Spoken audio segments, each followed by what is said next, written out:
Assalamualaikum warahmatullahi wabarakatuh. Abu Muqatil meriwayatkan dari Sailih bin Sa'id dari Abu Saf dari Al-Hasan bahwa Rasulullah SAW bersabda, suatu ketika iblis laknatullah sang pengingkar Allah Subhanahu wa taala mendatangi para nabi dan berbicara dengan mereka. Ia mendatangi semua nabi, mulai dari Nabi Nuh alaihissalam sampai Nabi Isa alaihissalam ibnu Maryam, serta kepada nabi-nabi yang hidup di antara keduanya. Hanya saja tidak ada nabi yang paling banyak dan paling enak diajak bicara kecuali Nabi Yahya ibnu Zakaria. Suatu hari iblis menemuinya ketika iblis hendak pergi. Nabi Yahya alaihissalam berkata kepadanya, Abu Murrah nama sebenarnya adalah Al-Haris dan gelarnya adalah Abu Murrah. Allah Subhanahu wa taala menyebutnya dengan nama iblis karena ia terkutuk dari segala kebaikan dan rezeki saat disuruh sujud kepada Nabi Adam alaihissalam. Nabi Yahya alaihissalam berkata kepada iblis, Abu Murrah, aku ingin meminta satu hal kepadamu dan aku harap kamu tidak menolaknya. Iblis menjawab, iya, aku akan mengabulkan untukmu wahai Nabi Allah. Nabi Yahya alaihissalam pun menyampaikan maksudnya. Aku ingin kamu nampakkan bentuk dan rupa aslimu, serta memperlihatkan berbagai bentuk perangkapmu yang kamu gunakan untuk membinasakan dan mencelakakan manusia. Mendengar permintaan Nabi Yahya alaihissalam, iblis berkata, Anda meminta sesuatu yang berat. Permintaan Anda membuatku berada dalam kesulitan. Namun, aku tidak bisa menolak permintaan Anda. Hanya saja aku berharap jangan sampai ada orang lain bersama Anda yang melihatku. Dan akhirnya keduanya bersepakat untuk bertemu esok harinya di saat siang. Pada keesokan harinya, pada saat yang telah ditentukan, iblis tiba-tiba muncul dan berdiri di hadapan Nabi Yahya alaihissalam. Ia melihat ketentuan Allah Subhanahu wa taala yang agung. Tiba-tiba iblis tersebut merubah bentuk menjadi mirip hewan yang buruk dan menakutkan. Bentuk fisiknya seperti babi, wajahnya seperti wajah kera, dan matanya memanjang sama seperti mulutnya. Dia tidak memiliki janggut, rambut di kepalanya jarang dan mengarah ke atas. Dia memiliki 4 tangan, 2 tangan di bahu dan 2 tangannya lagi di keningnya. Jari-jari tangannya ada 6, hidungnya menghadap ke atas. Ia memiliki belalai, wajahnya mempunyai tengku, kedua matanya kabur. Ia pincang, bongkok dan memiliki sayap. Baju yang dipakainya berkerut dan robek. Di atasnya ada berhala orang Majusi. Beberapa cengkir kecil menggantung di ikat pinggangnya. Lalu di sekitar bajunya ada 6 jenis minuman dengan warna yang beraneka ragam seperti putih, hitam, merah, kuning, dan hijau. Di tangannya ada lonceng besar. Di atas kepalanya terdapat telur yang di tengahnya ada besi panjang. Selanjutnya Nabi Yahya alaihissalam berkata, Abu Murrah, jelaskan kepadaku tentang benda yang ada di atas bajumu tersebut. Iblis menjawab, benda ini menyerupai milik orang Majusi. Aku yang membuat agama Majusi dan aku memeluk agama tersebut. Nabi Yahya alaihissalam kembali bertanya, jelaskan kepadaku tentang cangkir kecil yang bergantung di ikat pinggangmu bahagian depan. Iblis menjawab, wahai Nabi Allah, di dalamnya ada berbagai syahwat dan jerat perangkapku. Yang pertama-tama, aku jadikan alat untuk menjerat orang mukmin adalah wanita. Apabila ia tidak bisa taat kepada Allah Subhanahu wa taala, maka aku akan mendatanginya lewat pengumpulan harta haram agar dia tamak untuk mendapatkannya. Apabila dia tetap taat kepada Allah Subhanahu wa taala dan hidup zuhud, aku akan mendatanginya lewat minuman memabukkan sehingga aku bisa mendatangkan semua syahwat ini padanya. Saya memastikan ada sebahagian perangkap tersebut yang memperdaya orang mukmin meski dia termasuk manusia paling wara. Nabi Yahya alaihissalam bertanya, apa bentuk jerat tersebut? Iblis menjawab, wahai Nabi Allah, jerat tersebut berupa berbagai bentuk aksesoris dan perhiasan wanita. Salah satu dari aksesoris dan perhiasan tersebut selalu mewarnai baju wanita sehingga sesuai dengan wanita yang memakainya. Para lelaki pun akan terpikat melihat perhiasan yang melekat pada wanita tersebut. Nabi Yahya alaihissalam bertanya, apa lonceng yang ada di tanganmu tersebut? Iblis menjawab, wahai Nabi Allah, ini adalah kumpulan sumber dari alat musik seperti kecapi, rebab, suling, gendang, rebana, dan berbagai jenis alat musik-musik yang ada di tengah-tengah masyarakat. Mereka berkumpul di pesta kemaksiatan dengan membawa salah satu alat musik tersebut. Lalu mereka bernyanyi, bersenang-senang, dan memainkan musik. Setiap kali melihat hal tersebut, aku segera memainkan lonceng ini sehingga suaranya bercampur dengan suara musik mereka. Dengan begitu, mereka bertambah senang dan bertambah semangat dalam bermusik. Ketika mendengarnya, ada di antara mereka yang mengeluarkan telunjuknya. Ada pula di antara mereka yang menghentakkan kepalanya, dan ada pula yang bertepuk tangan. Ini terus-menerus mereka lakukan sampai mereka puas. Nabi Yahya alaihissalam kembali bertanya, "Telur yang ada di kepalamu tersebut, telur apa?" Iblis menjawab, "Jauhilah diriku dan perangkapku, seperti yang telah dijelaskan oleh para nabi, orang-orang saleh, para ahli ibadah dan mereka yang wara. Anda harus menjaga diri dari godaanku, seperti halnya di kepalaku yang menjaga telur ini dari segala bencana." "Bencana apa?" tanya Nabi Yahya alaihissalam. "Laknat dan kutukan," jawab iblis. Nabi Yahya alaihissalam kembali bertanya, "Kemudian apa besi panjang yang ada di tengahnya?" Iblis menjawab, "Besi panjang adalah alat yang aku pakai untuk membolak-balikkan hati orang saleh." Nabi Yahya alaihissalam berkata lagi, "Tinggal satu lagi."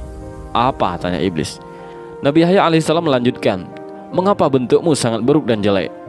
Iblis menjawab, "Wahai Nabi Allah, ini karena nenek moyang Anda, Nabi Adam alaihissalam. Tadinya aku dari golongan malaikat yang mulia. Aku tidak pernah mengangkat kepalaku dari sujud yang kulakukan selama 400.000 tahun. Namun aku melanggar perintah Tuhan dengan tidak bersujud kepada Nabi Adam alaihissalam. Allah subhanahu wa ta'ala pun murka kepada aku dan melaknatku. Aku pun berubah dari bentuk malaikat kepada bentuk setan. Padahal tadinya di antara malaikat tidak ada yang rupanya lebih bagus dariku. Aku pun menjadi buruk dan menakutkan seperti yang Anda lihat sekarang." Nabi Yahya alaihissalam melanjutkan pertanyaannya, "Apakah kamu pernah memperlihatkan dirimu dan perangkapmu ini kepada orang lain?" Iblis menjawab, "Tidak pernah. Demi Tuhan, semua ini tidak pernah dilihat oleh manusia. Hanya Anda satu-satunya yang aku muliakan dengan ini." Nabi Yahya alaihissalam pun berkata, "Sungguh beruntung aku jika kamu mau menjawab dua pertanyaanku, yang satu umum dan yang satu lagi bersifat khusus." Dan iblis berkata, "Tanyakanlah wahai Nabi Allah." Nabi Yahya alaihissalam bertanya, "Terangkanlah kepadaku sesuatu yang paling menjadi harapanmu, yang paling menguatkan punggungmu, yang paling menghibur juru tulismu, yang paling menyenangkan matamu, dan yang paling mengembirakan hatimu." Dan iblis pun menjawab, "Wahai Nabi Allah, aku khawatir Anda menceritakan hal ini kepada orang lain, sehingga mereka akan menjaga diri dari hal tersebut. Dengan begitu, semua tipu muslihatku akan gagal." Nabi Yahya alaihissalam berkata, "Dalam kitab suci Allah subhanahu wa ta'ala telah menceritakan kondisimu berikut tipu muslihatmu kepada para nabi dan walinya. Mereka pun telah menjaga diri dengan cara mereka. Sementara orang-orang yang sesat, kamu pasti lebih bisa menguasai mereka. Kamu dapat mempermainkan mereka seperti tongkat yang dipukulkan kepada bola. Ketenanganmu kepada mereka tidak lebih diperhatikan dan dicamkan daripada ucapan Allah subhanahu wa ta'ala." Dan iblis kemudian menjelaskan, "Wahai Nabi Allah, hal yang paling aku harapkan dan yang paling menyenangkan adalah wanita. Ia merupakan jerat, perangkap dan anak panah yang selalu tepat mengenai sasaran. Aku selalu berhasil dengan mereka. Aku berhasil menjatuhkan wanita dalam kebinasaan. Ketika menggoda para ahli ibadah dan ulama, mereka bisa mengalahkanku. Lalu aku kirimkan pasukan untuk menyerang mereka. Tapi pasukan tersebut pun kalah. Pada saat demikian, aku ingat dengan wanita, sehingga diriku menjadi tenang, amarahku menjadi reda, emosiku lenyap. Jiwaku menjadi tenang dan kekuatanku menjadi bertambah. Seandainya wanita tersebut bukan dari keturunan Nabi Adam alaihissalam, pasti aku akan bersujud kepada mereka. Mereka adalah maduku, iman mereka ada padaku. Setiap mereka memiliki kebutuhan, maka aku berusaha membantu mereka untuk memenuhi kebutuhannya. Pasalnya, mereka adalah harapanku, sandaranku, gantunganku, orang kepercayaanku, dan pembantuku." Kemudian Nabi Yahya alaihissalam bertanya, "Apa manfaat yang kamu dapatkan dengan menyesatkan manusia? Dengan apa kamu menguasai manusia?" Dan iblis menjawab, "Allah subhanahu wa ta'ala menciptakan kesenangan dan kesedihan. Allah juga menciptakan yang halal dan yang haram. Dia memberikan pilihan antara keduanya kepada aku saat Nabi Adam alaihissalam diciptakan. Aku memilih syahwat dan kesenangan. Aku juga memilih yang haram, yang keji dan yang mungkar. Sehingga semua itu yang menjadi kecenderungan dan selera aku. Allah subhanahu wa ta'ala juga memberikan pilihan kepada Nabi Adam alaihissalam. Namun Nabi Adam alaihissalam memilih kesedihan, ibadah, dan yang halal. Sehingga semua itu menjadi tuntunan dan harapannya. Semua hal tersebut menjadi harta dan dagangannya. Sementara yang sebaliknya telah menjadi harta daganganku. Kebutuhan dan keinginan seseorang merupakan nyawa kehidupannya. Jika kehidupannya hilang, orang itu pun akan binasa. Betapa banyak makhluk Allah yang ketika kebutuhan, keinginan dan tekadnya hilang, ia segera mati dan binasa. Demikian pula dengan hal ini. Aku telah memilihinya sehingga menjadi syahwat, hawa nafsu, dan hidupku. Ketika hal tersebut hilang dariku, maka aku akan binasa. Namun ketika aku berhasil mengalahkannya, aku akan senang dan tetap eksis. Seandainya syahwat, hawa nafsu, dan hidupku ada pada orang lain, berarti ia telah mengambilnya dariku. Aku pasti akan berusaha sekuat tenaga untuk mengalahkannya agar ia tetap menjadi penopang hidupku. Dalam hal ini, manusia telah merampas hidupku yang berupa syahwat dan hawa nafsu. Ia menyimpan dan menyembunyikannya. Ia telah bersiap-siap memerangiku. Oleh karenanya, tidak ada jalan lain bagi si pemilik asli untuk mendapatkan haknya kecuali dengan berperang dan mengalahkan manusia yang zalim tersebut. Dan itulah kondisiku, dan demikianlah aku senang ketika aku bisa mengalahkannya. Nabi Yahya alaihissalam kembali bertanya, apa bentuk kezaliman manusia sehingga kamu mengatakan zalim? Iblis menjawab, bentuk kezalimannya adalah dia merampas hawa nafsuku dan menyimpannya di tempat miliknya. Kalaulah bukan karena kezalimannya tersebut, aku tidak akan berusaha memeranginya dan mengambil barang halal darinya, sebagaimana ia telah mengambil hawa nafsu dan barang haram milikku. Nabi Yahya alaihissalam bertanya lagi, bukankah tidak masuk akal kalau kamu ingin mengambil kembali hawa nafsumu padahal kamu gembira? Kalau dia mempergunakannya, dia akan bersedih. Namun kalau dia tidak mempergunakan hawa nafsumu dalam segala urusanmu? Dan iblis menjawab, kalau ia mempergunakan hawa nafsuku, aku tidak bersedih, tetapi gembira, karena berarti ia telah memenuhi kebutuhanku. Aku malah bersedih kalau ia tak mempergunakannya. Aku tidak meminta kebutuhanku tersebut karena ia telah mengambilnya dariku. Aku juga tidak berharap ia mengembalikannya, sebab hal itu telah melekat padanya. Namun aku ingin dia mempergunakannya. Ketika ia mempergunakannya, maka itu berarti ia telah memberikan kepadaku apa yang menjadi keinginanku, pilihan dan hidupku. Dia adalah bahagian dariku. Jika dia mempergunakan harapanku, maka itu berarti dia telah membuatku hidup dan bahagia. Pasalnya, dia mempergunakan sesuai maunya. Akan tetapi, kalau dia tidak mempergunakannya, maka itu berarti hawa nafsu tersebut tersimpan seperti tahanan. Jika dia berada dalam keadaan terkekang atau terikat, padahal dia adalah nyawa kehidupanku, sehingga seolah-olah aku dipenjara dan terikat, maka aku menjadi sedih. Dengan begitu, dia mengganti kehidupanku dengan kematian. Oleh karena itu, aku berusaha dengan berbagai cara dan mendatanginya dengan segala tipu dayaku. Aku kerahkan segala perangkat dan sarana. Aku keluarkan semua hiburan berikut alat-alatnya. Lalu aku pukul, aku gerakkan, dan aku lambaikan dengan dia melihatnya. Dengan cara itu, dia mulai bermusik dengan semangat. Dia juga mempergunakan hawa nafsunya yang ada padanya, yang merupakan nyawa dan syahwatku. Aku pun menjadi hidup dan bahagia sampai dia menemukan jalan untuk bergerak dan terlepas dari pohon tersebut. Dan inilah yang belum aku sebutkan untuk siapapun juga semenjak aku diciptakan. Seandainya aku tidak melihat kelebihan dan kemuliaan yang Anda miliki, aku tidak akan menerangkan semua ini kepada Anda. Nabi Yahya alaihissalam kemudian berkata, tinggal satu pertanyaan yang bersifat khusus dan bersifat pribadi yang ingin aku tanyakan kepadamu. Iblis menjawab, iya, tanyakanlah. Nabi Yahya alaihissalam melanjutkan pertanyaannya, apakah kamu menemukan peluang untuk menggoda diriku dalam pandangan, ucapan lisan, atau i'tikad kalbu? Iblis menjawab, secara umum memang tidak ada, hanya saja ada satu hal dari Anda yang menarik bagiku. Meski begitu, itu sudah cukup bagiku.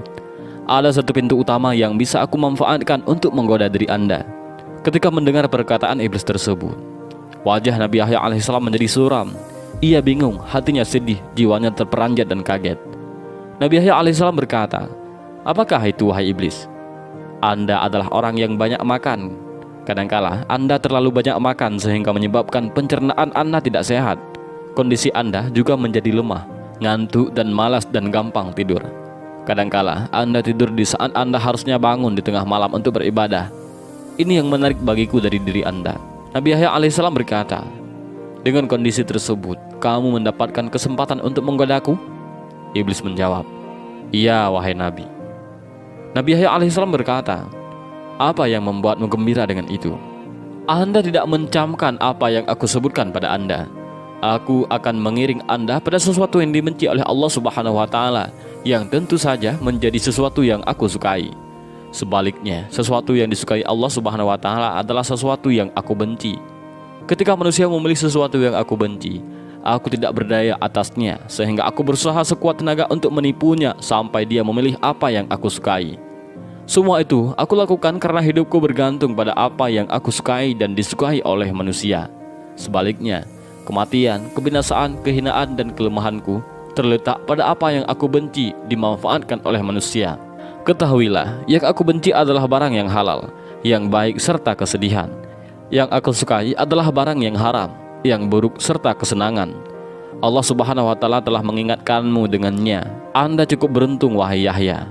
Iblis mengatakan, ia telah memberitahu apa yang mungkin kesempatan yang didapat dari Nabi Yahya alaihissalam. Nabi Yahya alaihissalam berkata, sepanjang hidupku, hanya itu kesempatan yang bisa kamu dapat dariku. Iblis menjawab, ya, tidak ada lagi, hanya itu. Nabi Yahya alaihissalam kemudian menjelaskan, aku berjanji kepada Allah Subhanahu wa Ta'ala untuk tidak meninggalkan dunia dalam kondisi kenyang. Dan mendengar hal tersebut, iblis menjadi marah dan sedih, sebab Nabi Yahya alaihissalam telah melakukan antisipasi tipu daya iblis. Ia berkata, Anda telah menipuku dan membuatku kesal, harapanku pun sirna kepada Anda. Dan iblis pun meninggalkan Nabi Yahya alaihissalam dengan sangat murka. Dan inilah sedikit kisah tentang pertemuan Nabi Yahya alaihissalam dengan iblis la'natullahi alaih. Mudah-mudahan dari kisah pertemuan Nabi Yahya alaihissalam dengan iblis kita mendapatkan beberapa pelajaran dan hikmah, dan juga mudah-mudahan video ini bermanfaat bagi kita semua. Amin ya rabbal alamin. Wallahu a'lam bishawab. Assalamualaikum warahmatullahi wabarakatuh.